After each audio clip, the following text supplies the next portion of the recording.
Welcome. So I'm Tony. My mic's now, no, still here. I'm a 41-year-old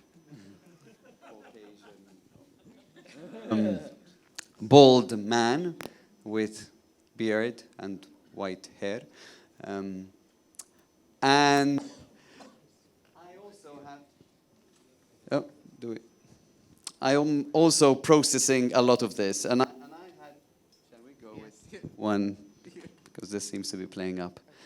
I had the privilege to listen, to hear a couple of months ago a different version of this piece. And I also had the privilege of also experiencing the other two. Is it two? Pantos in the Dark? Two? Three? Lost count. So let's start with the process, perhaps first. And this was created during COVID, was it? Before? So you preempted the fact that people are going to be alone somewhere, possibly listening to this piece. Tell us a little bit about, where did it start and how do we get to this point? Thank you. We started the journey kind of in the dark, kind of started in 2018, where we did the first panto in the dark here at Esplora itself, downstairs in the planetarium. And Sean and Teatru Malta wanted to make a show for visually impaired audiences. And often, visually impaired kind of performances, they have like audio description, but you're getting an altered version of the show that everyone else is experiencing. So we wanted to make something where everyone in the audience was having the same kind of experience. So we started making a show with kind of that in mind from the very beginning, rather than it being something that was added at the end. And it felt like a creative opportunity rather than a limitation. And that's how we've always kind of approached the work. And the first time that we did it, we were terrified, and we thought that people would be like, is this even theatre? Is this even, because theatre in the dark wasn't done in Malta before. But it was a massive hit, and then we came back, doubled the amount of shows the following year, and then we did a radio version the year after, during the pandemic, where 4 radio stations played the new panto in the dark on the 23rd of December at 8 p.m. And everyone could tune in from their houses, as they were. Obviously, we couldn't really do much during that time. Regarding the musical, what we wanted to do was we wanted to create something completely original. And in terms of the musical form, what's different is the fact that it is, in my opinion, much more immersive, because in panto you're breaking the fourth wall constantly with the dame, which is a fun experience, it's a communal experience. But this, I feel like, hopefully, what we achieved was that you get completely lost in that world, and when the lights come up, you're like, who am I? How old am I? Have I missed the school bus this morning? Like, you completely, get completely immersed, and you're in this kind of... So that's what we tried to do. And I think the setting here in the planetarium actually really was, incredible, because it's a more intimate audience. You feel the vibrations in your bones.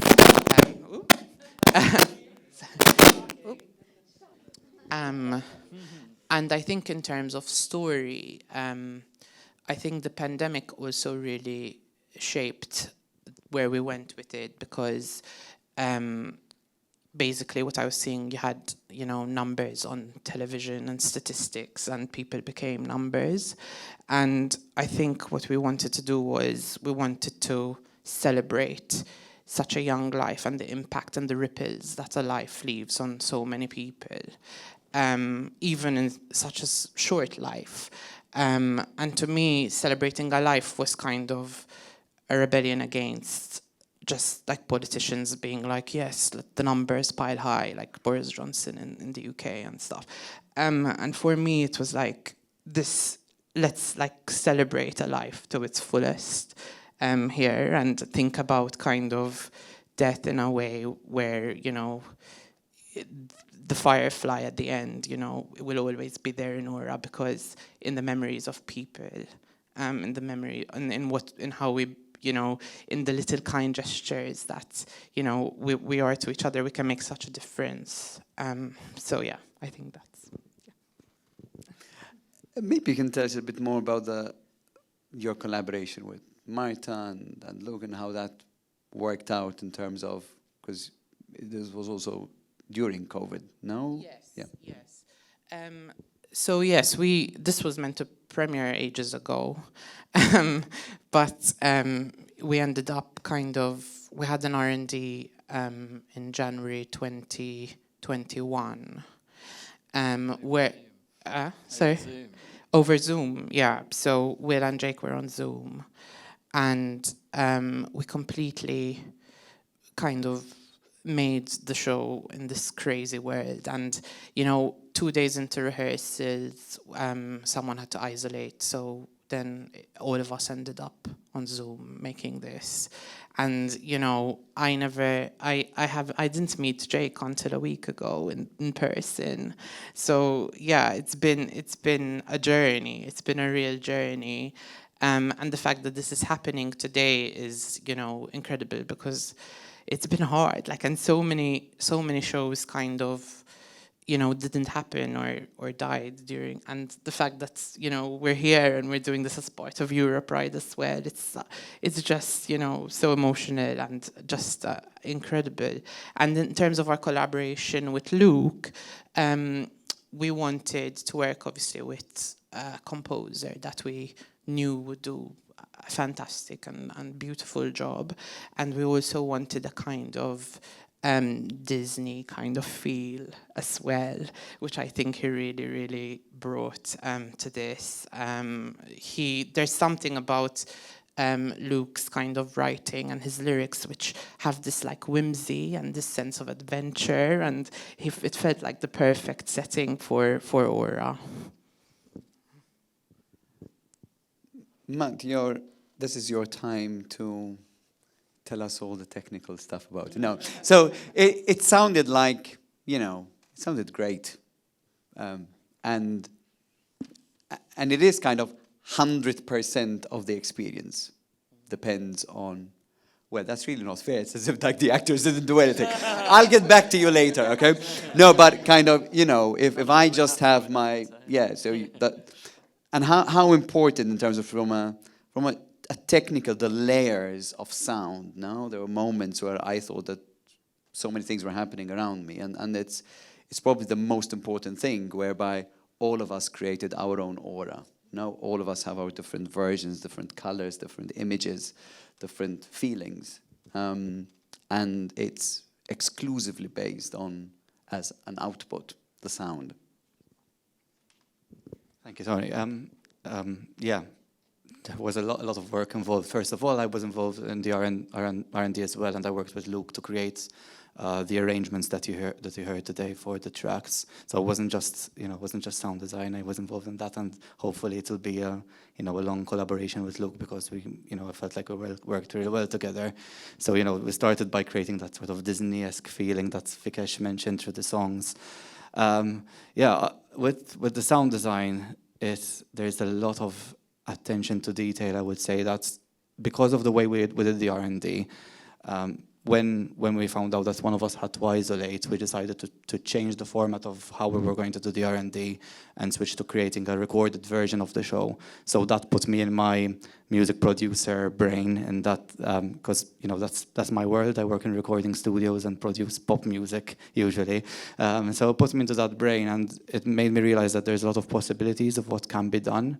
So some of the things that I don't know if people would even realize, but for example, when the fish go underwater, there's a different impulse response. It's called, some people, it as reverb, basically, but there's a different feeling that goes on the microphone so that it sounds like they're underwater. And as soon as they go up, it switches to another one that doesn't sound like they're underwater anymore.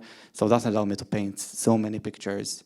And because we were, in a recording mode, it was easy. I could just be like, okay, this channel stops here, and then we start here. But then when we came to do that live, it was a completely, different challenge. So, it's very complicated. And, apart from that, all the sound cues, all the sound design to bring people into the atmosphere, it was so much fun, and I still cry a bit every time I hear it, even though I heard it 1,000 times now. So, I'm really glad I did this show. I'm really happy. And just another kind of geeky thing that Matteo did this time, which I think we've never done before, and it's just, so apart from the headphones, we use the speakers in the room. So you have an extra kind of layer. So for example, during the storm, you're listening to the rain in your headphones, but then the thunder is coming from the speakers. So you get that distance and that closeness happening, which I think created an immersive experience like never. Basically, you get the sounds that are close by in your headphones and the sounds that are far away in the speakers. So to recreate what really happens when you're in an atmosphere. Yeah, and you can't escape. Like usually if you want to escape, you can remove your headphones, but this time you can't. And was there any Foley art involved, which was live? So you ate the sweet? Who ate the sweet? No? Was that live? Yes. Okay, so let's talk with the actors now, because they are also important. So I'd love to hear your own stories in terms of, your very honest approach towards not just the process, but when you discussed this and became part of it. Would you like to start? Yeah. I can start. So Vikesh and Teatru Malta put out a casting call for their kind of research and development process that Vikesh was talking about. In 2021 was it? End of 2022 I auditioned, and then we basically began by putting this show together remotely. So I was at my parents' house in Chester. Jake was in Cardiff. Everybody else was in Malta, but people had to isolate. So we were essentially we were kind of working from all around the world, creating these characters together. It's just been, this is just like as fun as it gets as far as a job's concerned, because you get to be incredibly playful. You get to create so many different characters. There are some that are larger than life, and there are some that are like very, very authentic and human, and you can kind of play with the nuances and the kind of more honest delivery type stuff on that. So there really is everything. And on top of that, the music that Luke wrote is just like an absolute joy to sing, because it is stunning. It's been really lovely to kind of see the project through from the beginning and like finally watch it come to life in front of an audience. It's been great. So, Sandie, it must be huge, when you're on stage, you read the room, you look at the audience, there are some things you build on because they're in front of you. But here, you're in the room and you need to go. How did that make you feel? I think, sorry. Absolutely. It's really different to perform in a box with no oxygen as well, which is properly like sealed off for the sound. And like not feel the audience. In fact, we were talking before we started even about nerves, because when you come in front of an audience for the first time, you feel that adrenaline, and we were wondering, we're like, will we feel that tingly feeling before you go? I did, yes. I think you still like being aware that there are people. I know you still get a bit excited, but no, it's almost like hybrid of film in a sense. When you're performing for screen, you have the camera and and that's the audience, but you have to fully immerse yourself in the invented reality there. So it's the first time I did something like this, so it's been quite an experience. And mine and Rachel's process was different. We weren't involved in the R&D, so we came in last month, essentially. We had online rehearsals, and then I'm based in London, so I flew down and we've had 5 days in person only. So it's very different to a staged show. Usually there'd be many more rehearsals, but it's been fun because I guess it's almost being in that box. You have even less inhibitions, and we're being the animals. We're very physically engaged. Like when I'm the bird, I'm doing all these funny things. So it's almost exciting because you can be even less inhibited. You could get tickets to watch them. It's crazy. Let's hear your experience. Oh, God. Well, as Sandie said, it was quite an intense and short rehearsal process for us. But I don't know, even though it was short, it's been just so immersive for us, as well. We just got really sucked into this world of aura, and we love it. And I just feel like I've known Jake and Will for ages now, even though I only met you a few days ago. But like when we walk into the box, there's this, in a positive sense, a sense of like deja vu, because we're just so used to seeing those same 4 walls now. But I think I was telling Vikesh the other day that for me, I never realized, since this is like my first time doing this sort of thing, I never realized how much in other shows I've always had to really rely on my vision. And how I'd always, just visualize what the next scene is, and I don't know what props I have, what costumes, blah, blah, blah. So in this one, I actually found it quite difficult to know, like, even the sequence, even though you know the story really well, just to know what is coming next. Sometimes I just look at Will, like, out of, like, what's next? Oh, yes, okay. But on the other hand, another thing that I'm loving of this process inside that box, booth, let's call it a booth, is that when it's a scene that I'm not involved in, like there's a part where they're the dads, and I don't know, just Sandie and I sometimes just catch each other's eye, and we're just tearing up and enjoying each other's performances, like a front row, kind of, it's just really, really fun. Jake, yeah, definitely. So I'm a vision-impaired actor based in Cardiff in Wales, and I found out about this opportunity, the R&D, through Extant Theatre in London, which is a theatre company which focuses on people with sight loss. So somebody from there sent me this call out, and the actual truth is that I've never sung in a show before. I'm more of an actor than a singer, and I thought I'll send in an audition. Yeah, surprise.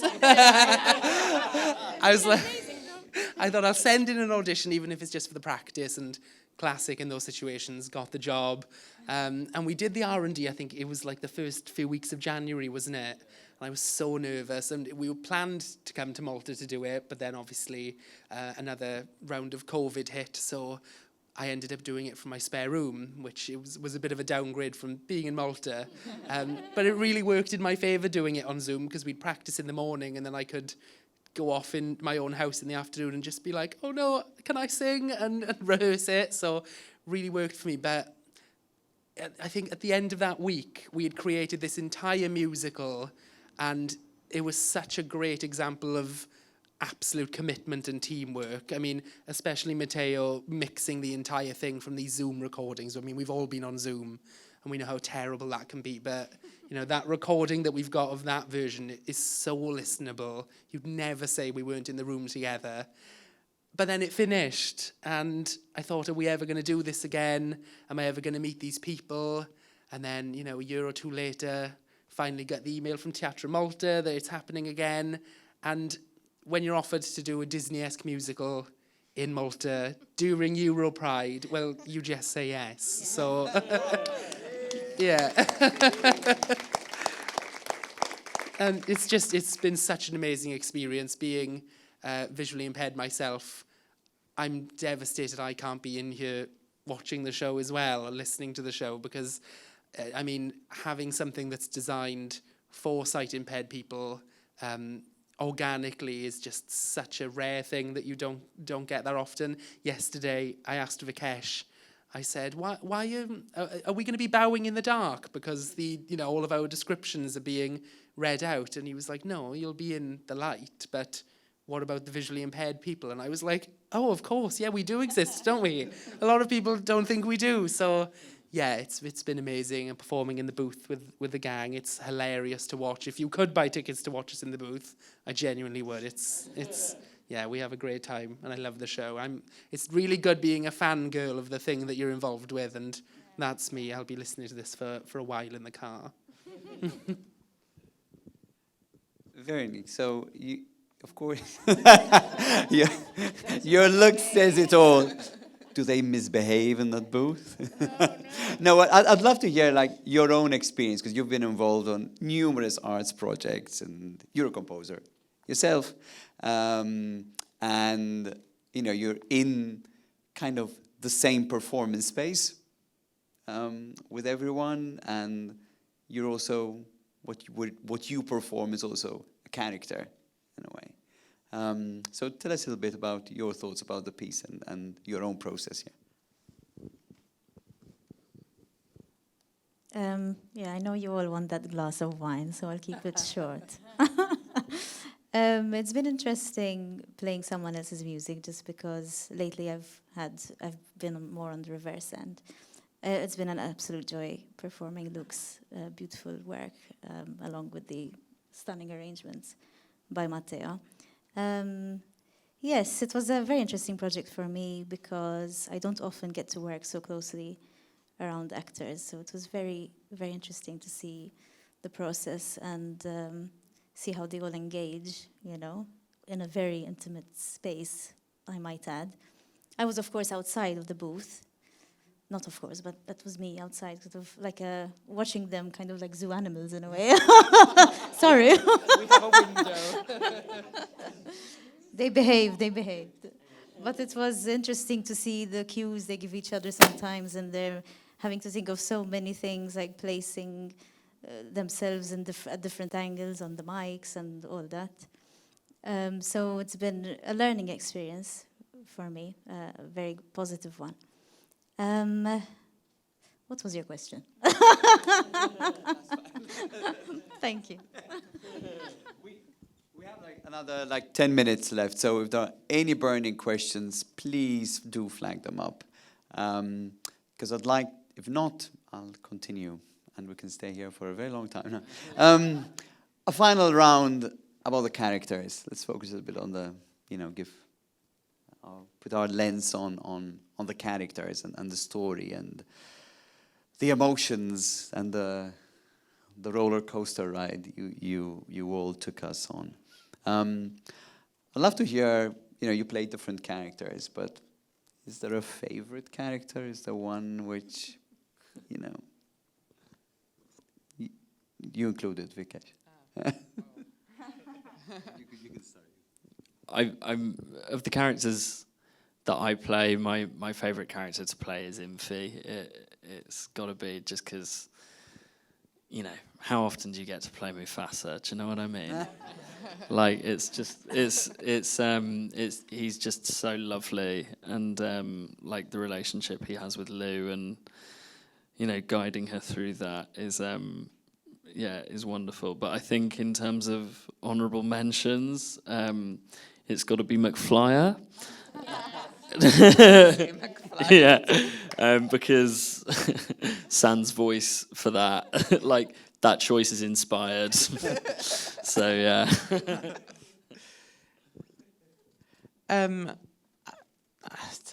It's hard. I think, obviously the protagonist, Lou, is especially what Sandie has brought to the character as well. She's such a fighter, and she's just feisty, and she just says it how it is, like children do, and and it makes it even more tragic in a sense, because you're like, what's the life that she could have had, because she's such a feisty and strong, and she keeps fighting till the very end, and and to me the kind of, you know, thinking, I always think of like what could have been, what would she have done, whatever. So yeah, I think, yeah. I really like Peppa's journey in this musical. I love that she's got the humility to let an 8-year-old change her so much and you know, make her start singing again. And I love that she's got the fantasy to engage with her world. I also love what Rachel did with it, and she makes me cry every single time in Firefly, once again. Yeah, I think it's a very interesting journey that she goes through. Yeah. I'm going to say Mary Lou, who's the character I play, but not because, obviously, Bias. yeah, not because of the bias, but I think because I've been allowed to bring, first of all, the childness, like the freedom of being a child and being completely expressive, however I want to, you know, say the line. But I think also because I get to use a version, but my natural accent, which I think I'm not always allowed to use or is not often heard on stage, yes. Well, not on stage in this sense, but the fact that I get to be Maltese and have my accent in that sense has been a real exciting part of the process. But also honourable mention Nurse Rob. Nurse Rob is so good. It's really interesting hearing everyone's different perspectives. I've been yo-yoing as you're like all talking. I'm saying, oh yeah, that's true. Oh gosh, that's true. I've really been struggling to find a favorite journey or a favorite character. But as much as I really love all of them, I think one of my favorite character moments are the Mike and Dave dads. I just think they have such honest and raw, genuine, you know, those heartfelt moments where they're just, as parents, really just feeling for this horrible thing that's happening to them, you know, that love, and the way they play it, like every time in the booth, I'm just tearing up. And their journey is just so, you know, obviously so realistic. It's so much a part of life. And I just think that what they go through, you know, behind closed doors, so many other people obviously go through this. And it's just so nice to hear, like, how they dealt with it with each other still through love, you know. I love their journey, as sad as it is. Yeah, I think jumping on Rachel's point, I'm really curious about the dads. You know, they're not the main characters in this story, but they are very much there, giving that representation to, you know, LGBTQ+I people as well.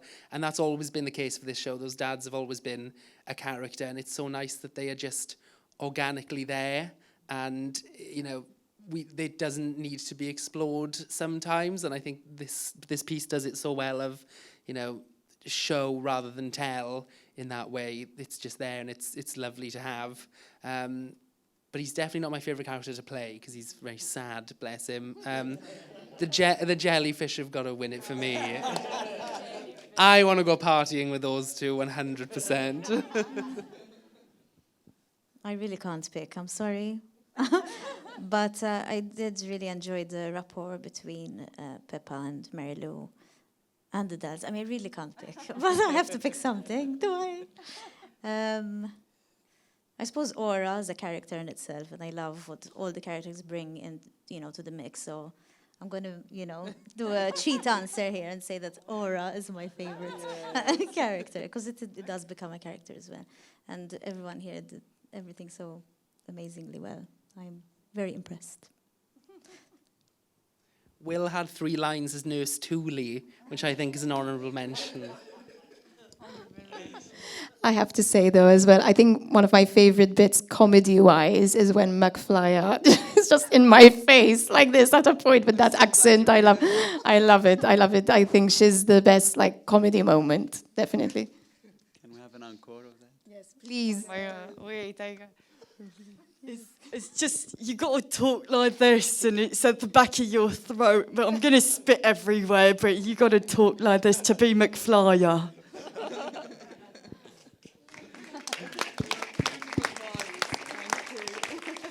Thank you. We just want to hear it all over again. On you go.